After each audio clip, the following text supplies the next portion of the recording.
Happy holidays, everybody. Andrew Zimmern here. I am so excited about today for so many reasons. First of all, it's a year-ender, right? We're off next week, and so this is our final AZ Cooks of the year. Thank you to our incredible sponsors at Shun, and of course, our sponsor, feature sponsor today, Flor De Caña Rum, the world's most sustainable rum from Nicaragua. My personal favorite, despite having never tasted it.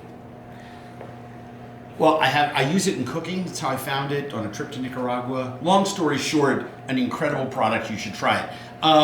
So many cool things to talk about today, but it's also my favorite time of year because I get to show you how to make really great drinks. And as somebody who doesn't drink anymore, if you have a recovering alcoholic in your life who has long-term sobriety, one of our favorite things is getting other people hammered. So that's what I'm here to do today. Let me tell you, you should always be serving food with your booze. Endive, radishes, celery leaves, other radishes, snap peas, fennel, and cherry tomatoes, my favorite combination, along with homemade ranch dressing. It's a ranch dip. If you add olive oil and a little more acid, either in the form of vinegar or lemon juice, you make my homemade ranch dressing for salads or for dipping chicken wings into, either one. The recipe for that is on our website. And here, let me move my drink mixer box.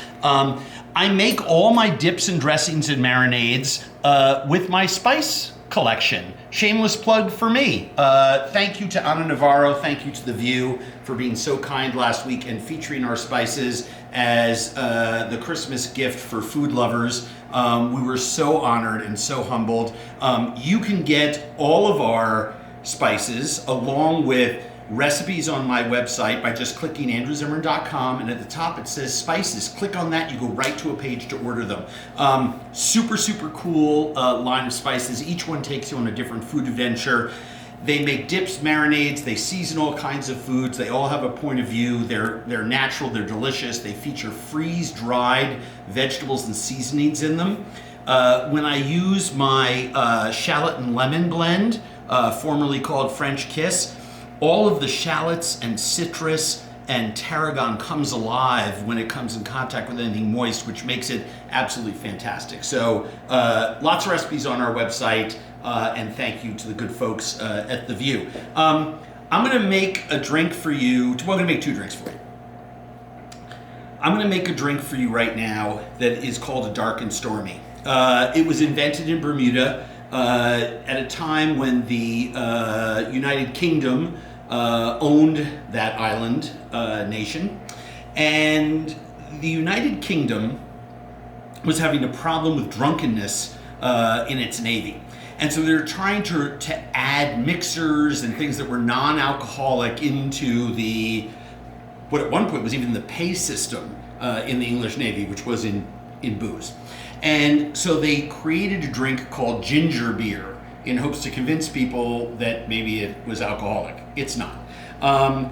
If you like ginger ale, or if you tried ginger beer out of a bottle, you're gonna really wanna make it for yourself. It's 20 times better. It's gonna blow you away.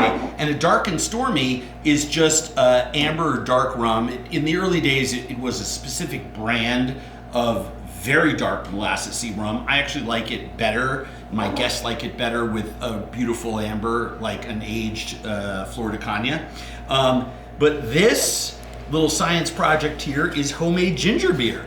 Some people like to seal it with a cap and screw it on and then loosen it so the gas escapes. I'm just like, why play that game? Just put a piece of cheesecloth on it or a few sheets of paper toweling. The gas will come through it. Secure it with a rubber band so little bugs or anything don't crawl in there. Stick it in a warm place for 48 hours and you can see, do you want to come on in here? That color change may be too subtle for the camera, but there's a little bit of silt on the bottom, and that's just the yeast and the ginger. If you keep it in a place that's about 80 degrees, it's great 36, 48 hours later. If it's a place that's 65, 70 degrees, you may want to let it sit for an extra day. So it may take 1 or 2 batches based on the place you store it for that yeast and those cultures to grow. But it will be slightly effervescent. It will have intense ginger flavor. And then you can start to monkey around with your citrus, lemon or lime juice, depending on which one you use, and how much simple syrup you're making. I like my recipe for it. Try it, and then you can tweak it for your own. But it's so easy, and it's a great thing to do with kids if they like ginger ale, because I just serve this over. I make this by the gallon full and serve it at my house to people who want a refreshing ginger drink. I drink it over ice all the time. The first thing that you want to do is you want to get 32 ounces of distilled water. Not quite 4 cups. We'll unveil this at the right time. What do you do with the rest of this water? Well, if you're like me and you have extra caps, you just seal it and you put it in your refrigerator, and you make clear ice cubes with it, so that when your friends come over and you give them a nice scotch, or some Pappy Van Winkle or whatever with a single big cube. You have really clean water to go with it. Make Jello with it, put it in the teapot. That way you're not putting any minerals into your stuff that later on will have to be de-limed from lots of things to do with distilled water. You can just treat it like regular water. Don't waste it by drinking it. Cook with it, do something where you want something really, really, really, really clean. Anyway, what you do have to do is put it into another container, because we're going to use this one to make our ginger beer. Now, oftentimes I will double or triple the recipe, sufficient to put almost all of that ginger beer back in. As long as the gas is going, it's not going to expand. You're only adding about another cup of stuff. So, you can fill it back to about here if you like, but for today's little lesson, I'm just going to show you how I do this for a single batch, which is 28 ounces. Okay, so first thing that I do is I make my simple syrup, right? That's that sugar and water combination. I just put it into my lemon juice, and then I add my yeast. We're not making bread, okay? We do not need to add it to something that's room temperature. The acid in that lemon or lime juice and in the ginger actually activate the yeast once it all comes to that 70 degree temperature. And then I add cream of tartar, which also helps in that activation process. And then all I want to do is I want to combine that. And I'm not trying to quote unquote dissolve anything. I'm just trying to incorporate it all together. And there we go. Then we have our ginger. So you can do a couple different things with this. Wow, that's a big knife. I like to put a whole gob-stopping amount of ginger in there because I want that ginger heat. Obviously, older ginger that has a brown papery shell on it has more heat than young ginger sometimes, but not all the time. Sometimes there are varietals of ginger that come into Asian markets that almost have a pale white or pink skin on them. Ask the grocer there where you shop if that batch is particularly hot or not. If it is, you definitely want to use ginger beer for it. You know me, I like to use a spoon because you can take off the skin, but when you're doing a ginger project like this, you can actually get around those knobs, and a knife can't do that. And do you see where those two knobs come together? I can actually put my spoon in and use my thumb to hold on to it. And you see how I've cleaned the skin away from that knob? The point being, waste not, want not. In a world where we're trying not to waste anything, this is a great way not to waste any ginger. There are some people who, if they see this much ginger and we washed and dried this a few moments ago, will take their ginger and realize, well, there's nothing bad in there, and they will simply cut up all their ginger into small pieces or chunks.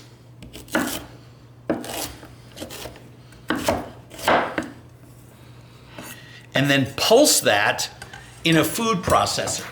So if you're gonna do that, just a really good idea to make sure that your ginger is washed and dried. You don't wanna put any mold or any other goofy things in there. Just pulse it. Why are we pulsing it? Because ginger is so hard, your blades can actually get stuck on a piece and just move it around.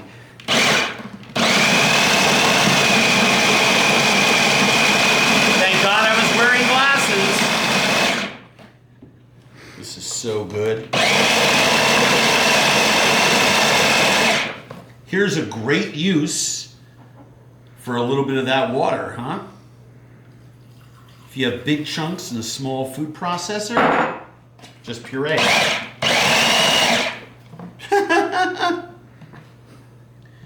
Well, this is just going swimmingly. So,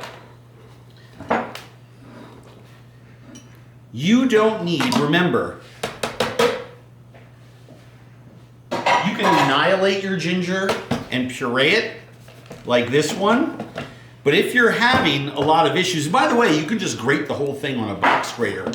But if you're having Cuisinart issues like I am today, all you have to do, make sure to pour this liquid back in, because that's really juicy ginger. But if you wind up with chunks, of ginger, all you're going to want to do is just push them in. And the reason being is that they will give off just as much of their ginger flavor sitting in there for 2 or 3 days. You're just going to want to strain it through the cheesecloth at the top there. But I want to show you how we put this together. And this actually happens in real life, and it's happened to me before. I've actually done it hand chopping it because I didn't have a grater in the house and really wanted to make it for some people when I was traveling. It's super fun. You just want to make sure that you have by volume, what is it? I think 1.5 cup of grated ginger in there. And if you're in chunks, don't sweat it. You are going to get so much ginger flavor in here. Pureed happens faster. If I'm making this in the summertime, in a nice warm place, 36 hours with grated ginger. Super, super easy.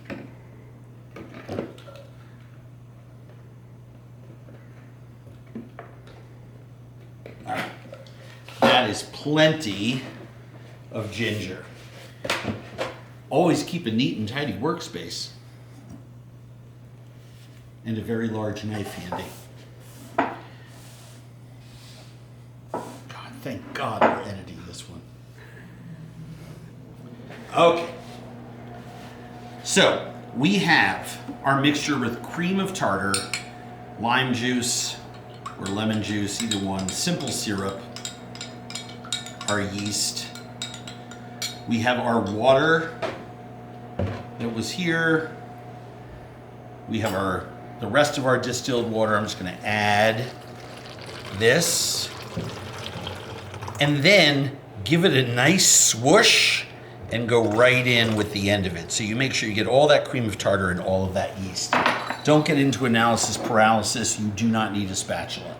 Then I pour the rest of that room temperature distilled water in. The reason you don't use water from the tap, it could have things like chlorine in it that would destroy this. You need a super, super, super clean water. And then all you do, take a piece of cheesecloth, put it over the top, wind,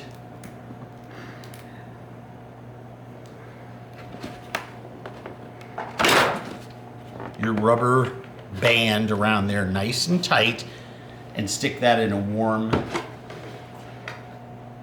dry place. Then, oh my God, that is so fantastic. Then you're ready to make a dark and stormy. So, here is something that you can do with this drink that I think is kind of fun. Get those big, beautiful cubes. Let's put 2 in there. Let's put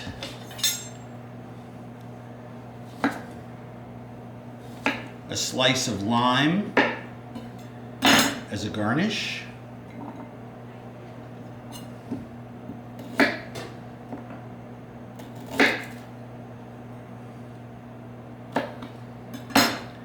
Put a wedge of ginger next to that because we can. Lets people know that we have ginger and lime flavors in there.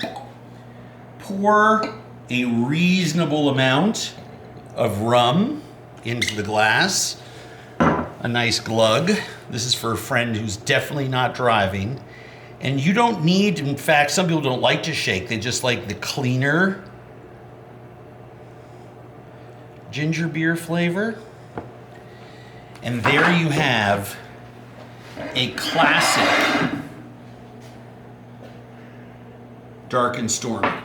Today I am using some pineapple infused rum. We made this last winter.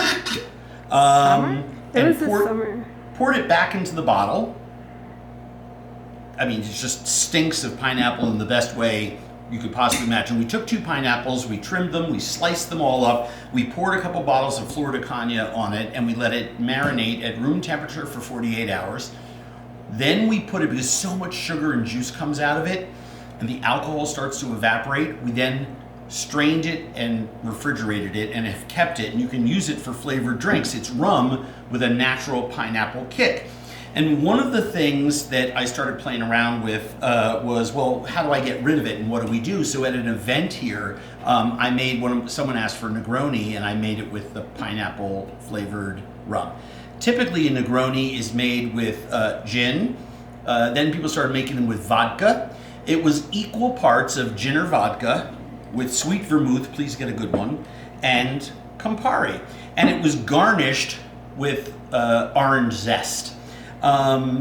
For years before I got into recovery, it was my beverage of choice. I went from very classy drinking, having a Negroni or 2 before dinner, to just sitting on a stoop, hiding under a blanket, drinking warm vodka that came out of a plastic bottle. That was super chic as well. But for those that do like to drink and who don't have the kind of issues that I have, I love to make this drink, and I keep it on hand at my house all the time to make for my guests, and it's super, super fun and super easy because you have bitter, you have sweet, because remember, even though there's an alcohol, right, I mean, it's a big alcohol taste in rum, it's made with sugar cane. So you have bitter, you have sweet, and then you have this sort of woodsy, aromatic. Sweet vermouth is wonderful. I cook with it all the time as well.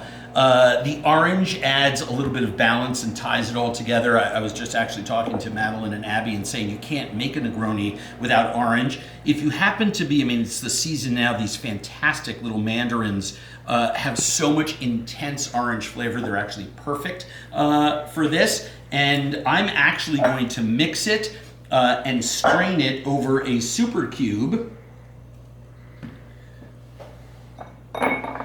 So let's just put enough ice in there to cover that one beverage. Now typically it's alcohol 1 to 1 to 1.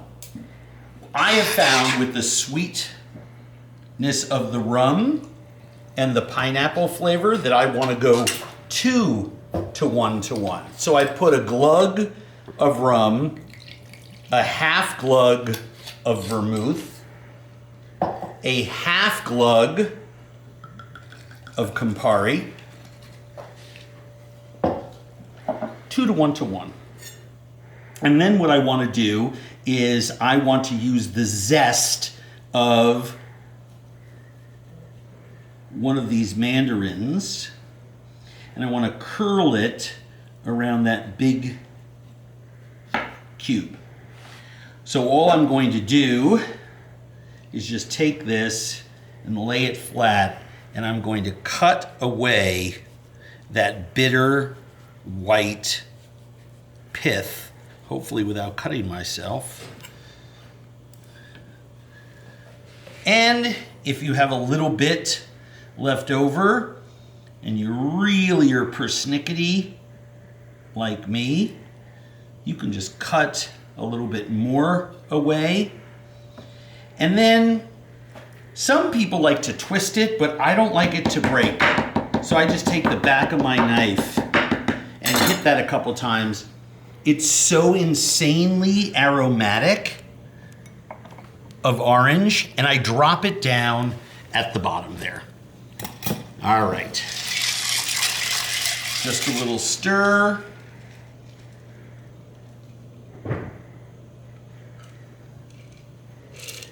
And that, my friends, is a proper negroni made with pineapple infused rum that's homemade. Something that's fun to do. You want to perch a little orange wedge on there and go to that extreme. By the way, this is a dark and stormy that we made with homemade ginger beer earlier. Recipes are on the website at andrewzimmern.com. We have so many cool things on our website there as well. By the way, thank you to our sponsors for this, the good folks at Flor De Caña Rum and at Shun Cutlery. Thank you to The View, by the way, for featuring my spice line as its Navarro's signature giveaway for the 12 Days of Christmas. We're so grateful.